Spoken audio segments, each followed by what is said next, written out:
Now, we can do something even better.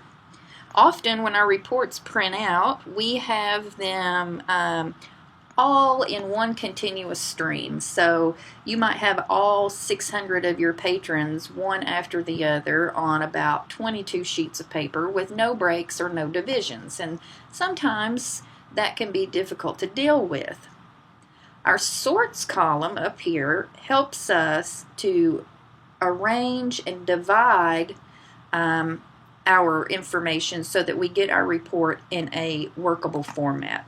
I'm going to take a break for just a second and go back out to our pizza images, and I want to take a look at this one. All right. And these photos, we can see that they're all basically pizza, only they've been assembled in different ways. In this one we have your traditional crust, then sauce, then cheese. Over here we have the crust, then the cheese, and then the toppings. In this example we have a pizza casserole, so from what I can tell it doesn't even have a crust. This is simply a combination of toppings and cheese together. And then this last guy over here is pizza soup, and I've never tried that, but I'm certainly intrigued now.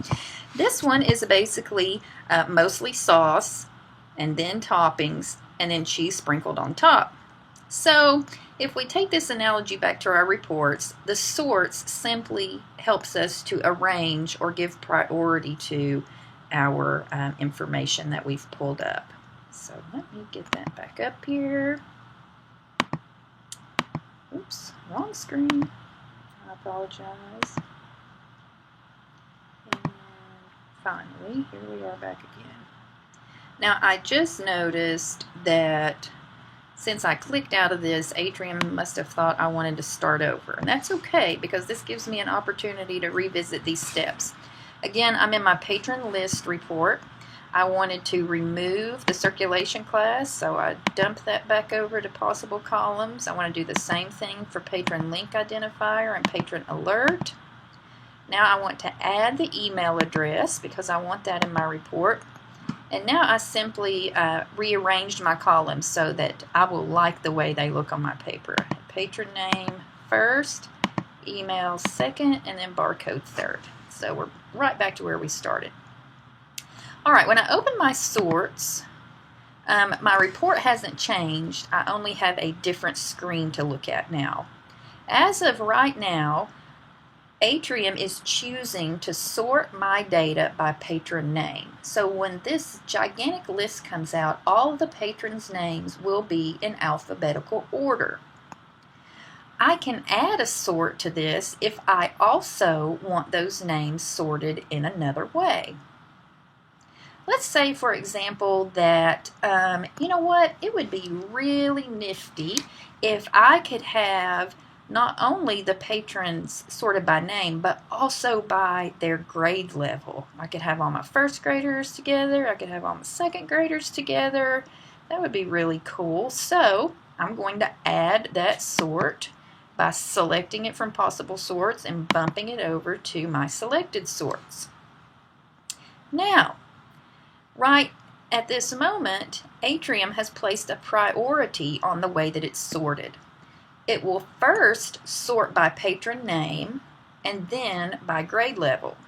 So for instance, if you have 16 students who have the last name of Adams, all of those Adams will be listed together, and then within that group they will be sorted by grade level. So you would have your kindergarten Adams first, your first grade Adams second, your second grade Adams third, and so on and so forth.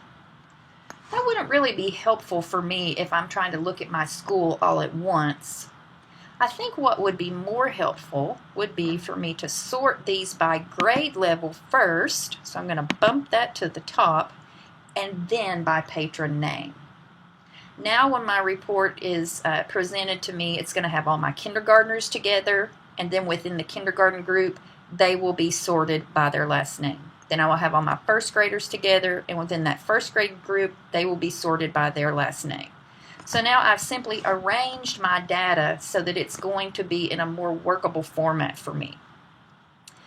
Now, let's address that problem of having all of the reports, all of the information from the report strung together on one giant PDF, so that you have 22 pages and you just kind of have to go through there and cut them apart with scissors where they're separated. We can remedy that here. Right down here, we have a little option that says Printed Report Options. After first sort, insert page break. If I click that box, I'm telling Atrium, after you have everybody grouped into grade level, put a page break in before you start printing out the next grade level. So let's see what happens. I'm going to click Generate Report. This takes a little bit of time since it's the entire school population. And oh, I see here that looks like I have some B's up here and then some A's and B's and C's. Oh, and then look, my A's, B's, and C's start again. And then my A's, B's, and C's start again. It appears as though these have been grouped into grade level sections and then alphabetized within those grade levels. Now, we thought we had just solved the problem of having everything on one report. We thought we had just divvied up everything into pages. Actually, we have. It just doesn't appear that way on this particular screen. If you select Printable Version, here it comes. In the background here, I can see that, oh gosh, it looks like I still have all these kids strung together in one big long list.